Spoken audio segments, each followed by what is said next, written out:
आदरणीय बंधुओं, माताओं व मेरी प्यारी बहनों, राधे राधे।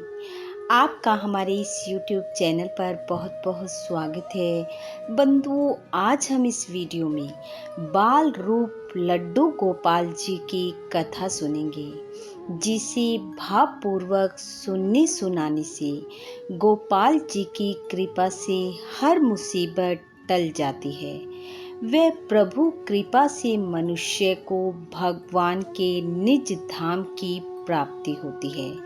कथा कहानी सुनने के बाद यदि आप हमारे चैनल पर नए हैं तो कृपया हमारे चैनल को सब्सक्राइब करें, बेल आइकन को प्रेस करें ताकि हमारी वीडियो की नोटिफिकेशन सबसे पहले आप तक पहुंचे। वीडियो को शेयर व लाइक भी जरूर करें। कथा कहानी के अनुसार एक गांव में एक बुढ़िया माई रहती थी। बुढ़िया माई के पास परिवार के नाम पर कोई नहीं था। बुढ़िया माई अकेले ही अपना जीवन यापन करती थी। एक दिन उस गांव में एक संत पधारे। बुढ़िया माई ने उन संत महात्मा का बहुत ही आदर सत्कार किया, उन्हें अपनी झोपड़ी में लाई और प्रेम पूर्वक भोजन करवाया। जब वह संत जाने लगे तो उन्होंने बुढ़िया माई से कहा, मैं तुम्हारी सेवा भक्ति से बहुत प्रसन्न हूँ। तुम कुछ मांगना चाहती हो तो मांग लो। संत की बात सुनकर बुढ़िया माई ने कहा, महात्मा जी, आप तो ईश्वर के परम भक्त हैं। यदि आप कुछ देना ही चाहते हैं तो कुछ ऐसा दीजिए जिससे मेरा अकेलापन दूर हो जाए और मुझे जीने का सहारा मिल जाए। बुढ़िया माई की बात सुनकर संत मुस्कुराए और अपनी झोली में से बाल रूप लड्डू गोपाल जी की एक मूर्ति निकाली और बुढ़िया माई को देते हुए कहा, ले माई, ये तेरा पुत्र है। इसका लालन पालन बड़े ही प्रेम व भाव पूर्वक करना। इसकी सेवा से तुम्हारा अकेलापन दूर हो जाएगा। ऐसा कहकर संत ने लड्डू गोपाल जी की मूर्ति को बुढ़िया माई की झोली में डाल दिया और चले गए। अब बुढ़िया माई लड्डू गोपाल जी की एक पुत्र की भांति सेवा करने लगी। सुबह जल्दी उठती, उन्हें स्नान करा वस्त्र धारण करवाकर भोजन, दूध, फल, मिठाई का भोग लगाती और जब इन सब कामों से फुर्सत मिलती तो गोपाल जी को अपनी गोद में लेकर लाड लड़ाती। एक दिन बुढ़िया माई इसी तरह गोपाल जी को लाड लड़ाते हुए उनसे बातें कर रही थी तो गांव के कुछ शरारती बच्चों की दृष्टि बुढ़िया माई पर पड़ गई और ये दृश्य देखकर उन्हें बुढ़िया माई से हंसी ठिठोली करने की सूझी। वे बुढ़िया माई के पास आए और बोले, अरे मैया सुन, आज गांव में जंगल से एक भेड़िया घुस आया है जो छोटे बच्चों को अकेला पाकर उन्हें उठा ले जाता है और मारकर अपना भोजन बना लेता है। इसलिए हम तुझे खबरदार करने आए हैं कि अपने लाल का ख्याल रखना, कहीं भेड़िया इसे ना उठा कर ले जाए। ऐसा सुनते ही बुढ़िया माई ने अपने बाल गोपाल को झोपड़ी में रखे उनके आसन पर विराजमान किया और स्वयं झोपड़ी के द्वार पर लाठी लेकर पहरा देने के लिए बैठ गई। अपने लाल को भेड़िए से बचाने के लिए बुढ़िया माई भूखी प्यासी दिन रात पहरा देने लगी।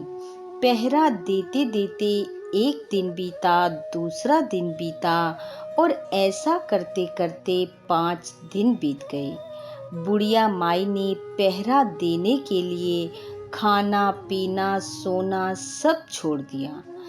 भक्त का ऐसा भाव देखकर ठाकुर जी का हृदय प्रेम से भर गया। और भगवान बुढ़िया माई के प्रेम को प्रत्यक्ष रूप में पाने के लिए बाल रूप धारण कर सुंदर वस्त्र आभूषणों से सुसज्जित होकर बुढ़िया माई के पास आए। जैसे ही बुढ़िया माई ने ठाकुर जी के पांव की आहट सुनी तो वह डर गई कि कहीं दुष्ट भेड़िया तो नहीं आ गया उसके लाल को उठाने। ऐसा जानते ही बुढ़िया माई ने लाठी उठाई और भेड़िए को भगाने के लिए उठ खड़ी हुई। बुढ़िया माई के इस रूप को देखकर भगवान मुस्कुराए और बोले, मैया मैं भेड़िया नहीं बल्कि तेरा वही बाल गोपाल हूँ जिसकी तुम रक्षा कर रहे हो। बुढ़िया माई बोली, क्या कहा? चल हट, भाग यहाँ से। बहुत देखे हैं तेरे जैसे सैकड़ों में अपने लाल पर न्योछावर कर दूं। फिर से ऐसा मत कहना, चल यहाँ से भाग जा। भगवान बुढ़िया माई के इस प्रेम भाव और एक निष्ठता को देखकर बहुत प्रसन्न हो गए और बुढ़िया माई को संबोधित करते हुए बोले, मैया मैं त्रिलोकी का नाथ तेरे प्रेम के वशीभूत होकर तेरे द्वार पर आया हूँ। तेरी जो इच्छा हो वो वर मुझसे मांग ले, मैं अवश्य पूरा करूँगा। भगवान के मुख से ये शब्द सुनकर बुढ़िया माई ने कहा, अच्छा मैंने मान लिया कि आप भगवान हो। मैं आपको शत शत प्रणाम करती हूँ और आपसे यही वरदान मांगती हूँ कि मेरे प्राण प्यारे लाल को भेड़िया ना ले जाए। बुढ़िया माई के मुख से ये शब्द सुनकर ठाकुर जी और अधिक प्रसन्न होते हुए बोले, मैया मैं तुझे और तेरे लाल को अपने निज धाम लिए चलता हूँ, वहाँ भेड़िए का कोई भय नहीं है। और ऐसा कहकर भगवान स्वयं बुढ़िया माई को अपने निज धाम ले गए।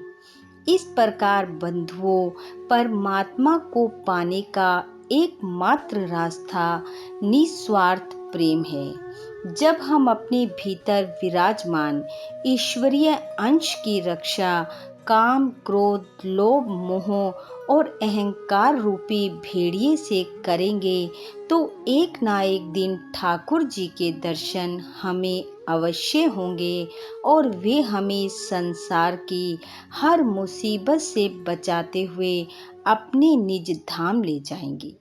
बोलो ठाकुर जी महाराज की जय। बाल रूप लड्डू गोपाल जी की जय।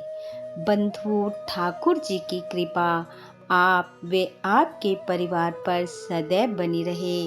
आपका घर आंगन खुशियों से महकता रहे। इन्हीं शुभकामनाओं के साथ आप सबका बहुत बहुत धन्यवाद। राधे राधे।